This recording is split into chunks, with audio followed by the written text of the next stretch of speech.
What is up? This is the Convo for Oak Ridge Ford in London, Ontario. OakRidgeFord.com. Massive sales on F-150 right now. Big money from Ford, big money from us. That means extra money in your pocket and a much lower payment than you would expect on North America's #1 selling vehicle. Get at me at Norm at Oak Ridge Ford right now until the end of the month.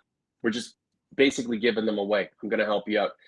Well, we have begun another hockey season surrounding the Toronto Maple Leafs. The 23-24 campaign is underway. The Maple Leafs 6-5 shootout winner over the Habs in a wild affair at Scotiabank Arena. Mike, this had all the drama of a couple of mediocre teams doing battle and neither really wanting to win the game. Good evening. Good evening, Norm. Yeah, as I referred to it, this was a crap show. This was just, excitement, sure, but sort of puzzling from the outset, just puzzling errors that caused the Leafs to fall behind early, fall behind in the third period with 3 goals by the Canadiens.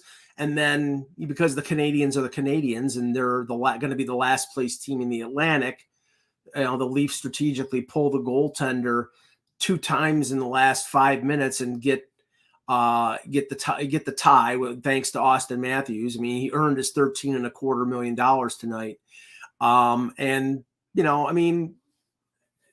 They had opportunities galore in overtime. Yeah, exactly. It was a crap show. It was a crap show. The Leafs will sign up for the victory every time, but some of the things that they did, and it's game 1, so as they get more comfortable into the season, they won't make as many mistakes. But when they're down 5-3 in the third period, Norm, I'm saying the things that I said about this team over the last couple of years. When they play teams that they should beat, they don't show up. Now tonight, Montreal's bad enough defensively that the Leafs could crawl back into this game twice, tie it, and then win it in the shootout. But, it shouldn't have been this close and this exciting, but they'll take the 2 points.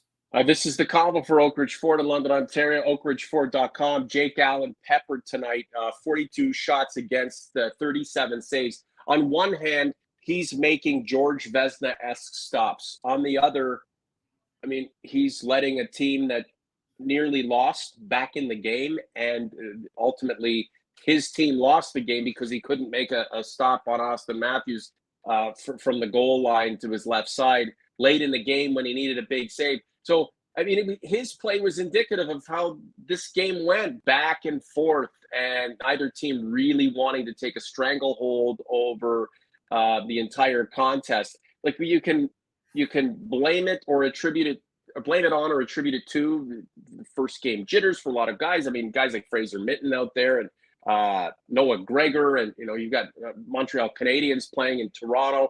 It's a big damn deal. So excuse them for gripping it a little too tight and not playing the an effervescent style of hockey, except for 88. But it was it might typify and or be an example of how this season is going to go for the Maple Leafs. And OG's conference, hang on to your hats. I don't think this is going to be a cakewalk for this team. And, if tonight was any indication, man, they're really going to have to earn their points. Yeah, nobody, everybody's picking the Leafs to win the division. And I think there's a possibility that they could. But this is not going to be a cakewalk because there are a lot of teams that are good teams in this division. How? Yeah, exactly. Okay, this team, Les Habitants, they're the last place team. I don't know why I'm getting a thumbs up here. Did you see that? I did see that. I love it. Hey, the more thumbs ups for Mike Augello, the merrier. Well, okay? I'll just say this. On the Buzzcast yesterday, so all of a sudden I saw there were fireworks behind me. So somebody is hacked into StreamYard or is doing something because all of a sudden I'm getting thumbs ups. So thanks. Here for it. Whoever's doing it. I'll just say this. The beginning of this game, TJ Brody has not a brain cramp, but a foot cramp because he trips over himself and allows Jake Evans to get a breakaway. And they go up 1-0, and then they go up 2-0. And I think everybody's saying, this Leaf team hasn't shown up. And then they go up 3-0, and the swing was the call, the reverse on the offside that gave Leafs life. And then Noah Gregor scores to get them sort of back into the game. And thank God, not making that big of a deal of this, but thank God friggin' Hall and Oates are gone. No, yes. I'm very disappointed. I didn't even really figure that out until my wife pointed it out. Yep. And I'm fucking pissed off. It's gone. It sucked. We needed some other yacht rock to help celebrate the Leafs scoring goals. And they're going to score a lot of them. Come on, guys. Yacht rock. But anyway, they're blue-eyed soul. That's what they are. But I mean, this game had like ridiculously wild swings, and I was like, okay, it's early in the season, and there's going to be wide open hockey. But 2-0 down, 3-2 up, 5-3 down, 5-5 tie, and then they win in the shootout. I mean, let's just say they don't want to repeat this formula. They're happy that they won. Austin Matthews had a fantastic game. Sure. I think John Klingberg showed in a couple instances tonight why they got him. Now, defensively, he's he's not as bad as Justin Hall, but that number 3, it's a curse. Stop bringing him up, Mike. We exercise this guy. But don't compare to anybody. But Klingberg did make a great play on the tying goal. He kept the puck in the zone. He got it to Nylander, and he got it to Matthews to tie it up. So, I mean, there's a lot of things that you could poo-poo in this game, but the Leafs will just say we got the 2 points. This is the Leafs Convo for Oak Ridge Ford in London, Ontario, oakridgeford.com. As I mentioned off the top, lots of sales right now across all manufacturer lines, especially Ford. We have tons of units on the ground. If you want all electric, we can do a Mach-E for you, and you get like a $5,000 government rebate, Bronco Sport Edge, you name it, at Norman Oak Ridge Ford. And of course, the one and only, the exalted Mike Augello, his writings, his pennings, his thoughts, trials and tribulations, hockeybuzz.com. OG's Converts, very lively in the chat. I should probably get to a couple of comments. Mike, bear with me here. Masadakis, an absolute OG. They needed Enter Sandman. I don't know. Do we want to go metal? That's Mariano Rivera's song. You can't use it. Sorry. Oh, frig, Mr. Yankee. Wilfred Witzke, Leaf Save Grace. Okay. Maybe somebody in the chat knows. The song is called Pursuit of Happiness. I don't know who it's by. It's probably some sort of techno thing, and somebody just gave us $27. Well, thank you very much. I'm voting on Michael McDonald's Sweet Freedom. Do you remember the movie that's from? Yes. Gregory Hines, Running Scared with Gregory Hines and Billy Crystal. Yeah, unbelievable. Tickly Oxygen. Maddie with the Hattie. A beautiful thing. And, Mike, the Leafs go down 2-0, big shit. They're going to score goals. Can they keep the puck out of their own net, and can they get responsible enough for a lengthy enough period of time to, be defensive-minded and keep the other team from reciprocating? That's going to be the big question. Watching this one was frustrating. It was certainly entertaining, and that's what we want to watch sports for, right? If they just completely battened down the hatches and did it old school New Jersey Devil style, we'd be happy with a 3-1 win or a 4-1 win. But at the end of the day, if it's continue to happen, we'd be complaining about how friggin' boring that type of hockey is. Okay, I'll just say this: if Leaf fans would say, "Oh, I'd rather play." If you'd rather be the 95 Devils or this team, I'll take the 95 Devils because they won a cup. I don't care how you win. I know. They need to win the cup. So my point is they're not built that way. And man, oh man, this season, if it is a successful one, it is going to take a pile of work. And as tumultuous as today's game was, Mike, if this is what I'm going to get night in and night out with mostly favorable results, I'm going to take it because, the Leafs Convo has helped me keep my love of hockey. Do I care about this game the same way I did 20 years ago when I was younger with Darcy Tucker and Shane Corson and Matz and all those guys? Not really. I want it back, and I need a team that's going to help, help conjure up that imagination for me again. Anush Patel, $27.99 for us. This is like a telethon. And again, we appreciate. I don't know if you can see this, but I've got a comment from him. Once again, our beloved team comes out complacent and soft, makes Jake Allen look like Ken Dryden circa 1970s Habs. Nothing has changed with our team. Nothing. I don't know if you guys can see that or not, but Anush, thanks so much for that. If the games are like this water will have to be replaced by vodka, because I'll need that to quell my nerves. It's like, if it's like that, break out the nitroglycerin pills. That's what I'm saying. It's just too much. I mean, you have to. Now, I'm not saying play strapped down defensive style, but you have to play more responsibly. And tonight they made careless errors, and not only Brody on the first goal, but the Liljegren that was rough. That, so it's rust, or you're playing at a faster pace than you were in the exhibition schedule. So, and I don't know what Michael was talking about here. He said that crowd was an embarrassment. I mean, is he talking about the lack of volume? I actually thought do you expect this crowd to be open it up when they've blown a 3-2 lead in the third period? I'm past the Scotiabank Arena crowd. You're 5 minutes into a period, and they're still coming out of the concourse. And again, I don't want to shit on all things Maple Leafs, because we're in business because of this team.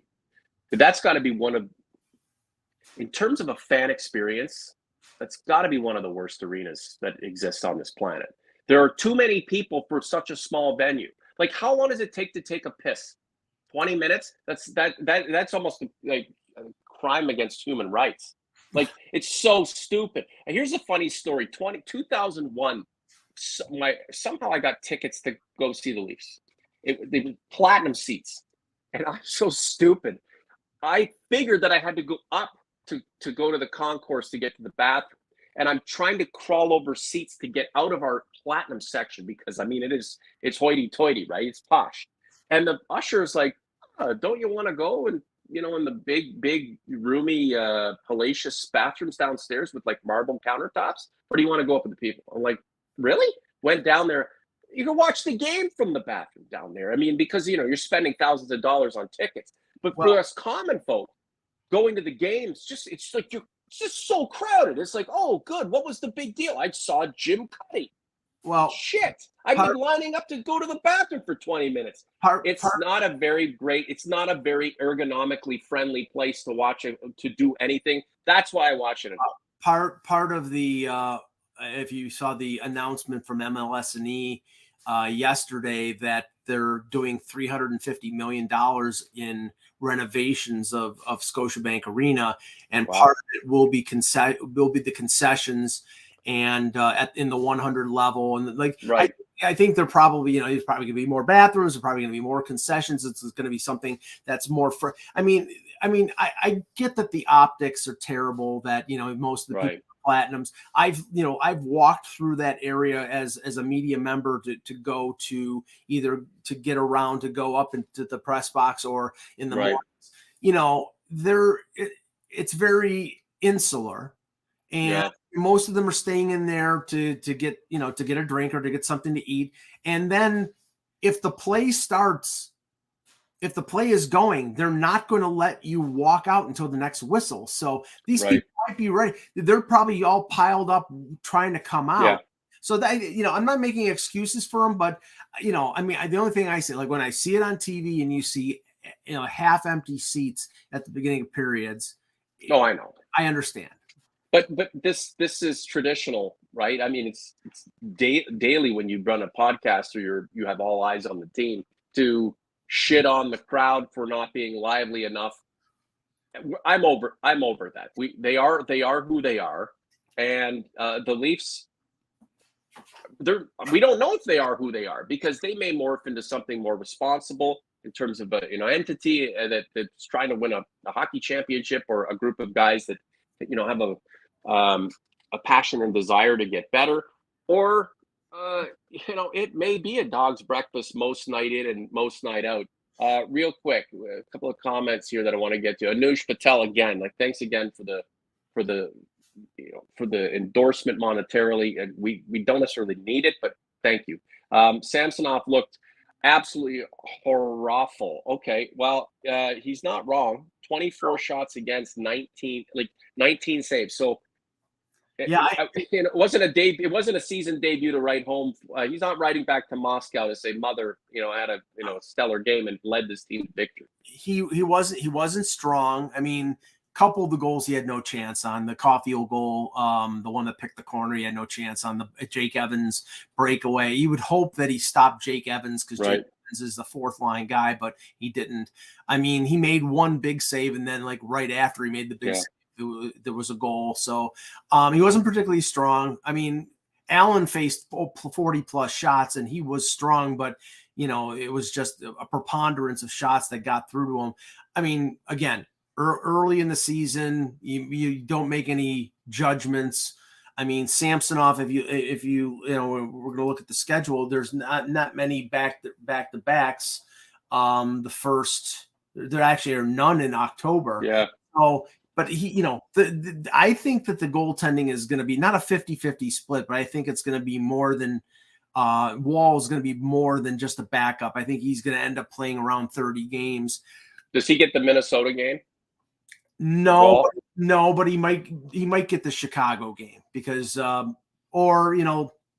he definitely will get one of the two Florida games coming up after they play Minnesota and Chicago. So like I said, of the first 5 games, Wall will probably play 2, unless Samsonov is a dog's breakfast again on Saturday. Then you have to say okay, we got to go with Wall and see what happens. How often have we said dog's breakfast during the 16 and 17 minutes of the show? 4 times? You've said it once. I've said it once. But that's an old Bill Waters term. I just remember listening to Leafs, and he always said dog's breakfast. So there you go. And now I'm leading 2-1. Uncle Wilbur needed to be replaced, and I think I'm looking at him. There he is. He's in Cheektowaga here. Plastic Bag. The refs didn't have a great night tonight. Plastic. Like we're going to get on the refs this early in the season. They are who they are. They're going to come through for you, and they're going to look like shit. There's really nothing you can do other than just let it out. Exhaust the animosity towards the guys in stripes. But nothing's going to change. And when they make a call on your behalf, you will not be leaving these comments unless they gave Bertuzzi a penalty. Unless they gave Bertuzzi a penalty for jamming his stick to try to get the loose puck, it should have been a coincidental minors with him and I think it was Anderson. Well, the Habs didn't do themselves any favors, and the official had his arm up, sending Habs to the sin bin pretty frequently tonight. Nobody was complaining about that, and I'm sure there are Habs fans who feel like a lot of that attention was unwarranted, but that's what you get at the end of a game. Plastic Bag mentions Mr. Tyler Bertuzzi. So it's his debut as a Toronto Maple Leaf. I want to go through some of the new guys who are entering this new era as members of the Blue and White. I like how he plays. I really do. It's not like he has a great shot or he's the fastest skater. He does anything exceptionally well other than just hustle the hell out of everybody. And just he's there, and I really like that guy. The question I had while watching the game, and I'll ask you right now, who does he remind you of? Like, what kind of player does he remind you of, and who do you think he's going to be like? Well, I mean, I'm not going to compare him because I had somebody compare him to Wendell Clark, and I'm like, shut up, please. He doesn't have the shot that Wendell Clark has. But the one thing I give Bertuzzi credit for, playing with Marner and Matthews, he went to the front of the net. He was in the dirty areas. He's a good passer. The give and go he had with Matthews was fantastic. So I think that line combination works, and they're going to give him an opportunity. He had 5 shots on goal. He had lots of really good chances, and he got stoned by Allen each and every time. So it was a good debut for Bertuzzi. I don't think it was a particularly strong one for Max Domi in the third period when they were in a situation late in the third when the game was tied. They took him off and put Matthew Nyes on there because Max Domi is not the strongest defensively. But I do think eventually he'll work with Tavares and Nylander because that's a good offensive combo. But defensively, Max Domi has never been strong. Gregor had a really good game, a lot of speed, gets the goal to sort of get the Leafs back into the game. And the two kids, I really like what I saw out of Minton. I don't know how long he's going to stay. I mean, they made sure that they managed his minutes. He only had 11 minutes and 32 seconds. Nyes, I thought, was strong. He almost won the game in overtime on that setup from Tavares. It was a fantastic save by Allen. Let me ask you, what did you think of Ryan Reaves? Because I thought it was a little bit of a distraction more than anything. Getting in that fight and just kind of running around like it's 2003. Well, he laid out a couple good hits. I thought the one on Harris was clean, and then Jack Eye goes. I think it was Harris, and then it might not have been Jack Eye goes after him, and really, I mean, other than knocking him over. What else did you expect from him? Yeah, no, that's what he's there for. I mean, he stirred the pot, and he actually got he got Jack Eye to take the instigator. So, but the thing is, Reaves is not really an effective player 5-on-5. And he only played 8 minutes tonight. That's what it's going to end up being. It's like you paid 3 years at $1.3 million for a guy. Max Domi played 11 minutes 40 seconds. Right. Didn't do he doesn't exist on the power play. These guys are going to find their way. There's a reason Ryan Reaves is on this team, or which at least in concept, a member of this team and starting the team where he is now. We all know that the way his contract is structured, he can be shipped across the Gardner, and it'll help the Leafs do what they need to do. And it's not like they're going to be losing a hell of a lot, other than a guy who's going to throw some hits, go after dudes, get into a fight, and sit the bench the rest of the game. But whatever, man. Like he's there if you need him. Like, how many times did we call for a Wayne Simmons kind of guy to be at the ready during some serious circumstances last season? He's the guy now. Ryan Reaves is that guy now. If he's required, there he is. He's a nuclear missile that you drop on a team if they try to go after somebody like Matthews or Marner. I'll just say this: the quietest 3-assist game. Nobody is going to give John Tavares any kind of credit. He didn't score any. He had 3 assists. It was +1. He was 60% in the face-off circle.